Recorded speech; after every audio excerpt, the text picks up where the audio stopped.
তোর ওই মেয়েকে খাওয়াতে হবে না, ওই মেয়ে তোকে খাওয়াবে। মেয়ের নামে বনানী এবং বারিধারায় 3টি ফ্ল্যাট আছে।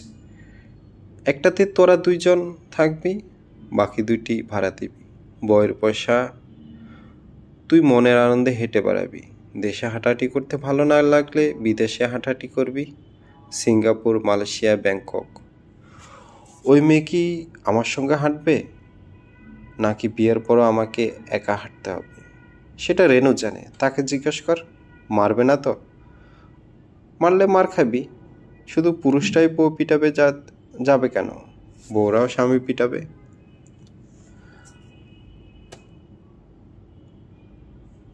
আমি গেস্ট রুমের দিকে এগোলাম। গেস্ট রুম দরজা খোলা। স্কার্ট পরা তরুণী মেয়ে বসে আছে।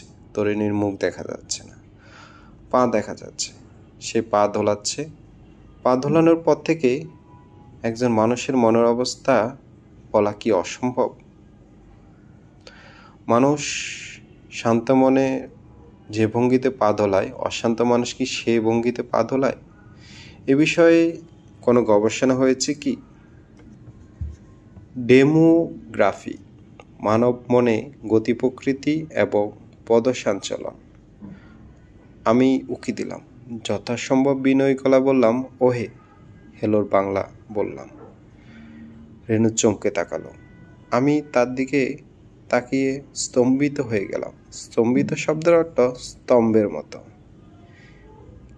কেউ যখন কোনো বিশেষ শব্দ দেখে স্তম্ভের মতো নরণচরণ বন্ধ করে দেয়, তাকেই বলা হয় স্তম্ভিত।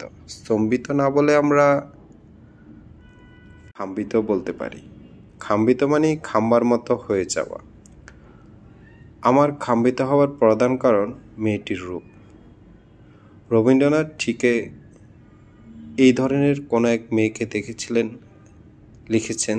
লিখেছেন, মুখের পানে চাহিনু অনিমেষে, বাজিল বুকে সুখের মতো ব্যথা।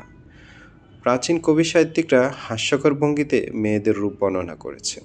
কমলার কোয়ার মতো ঠোঁট, ইঁদুরের দাঁতের মতো দাঁত, বাঁশের কঞ্চির মতো নাক। মতো করে সৌন্দর্য ব্যাখ্যা করা যায় না। সব সৌন্দর্য ব্যাখ্যাতে কিছু ব্যাপার থাকে। রবীন্দ্রনাথ বুঝেছিলেন বলেই ব্যাখ্যা না গিয়ে বলেছেন, বাজিল বুকে সুখের মতো ব্যথা।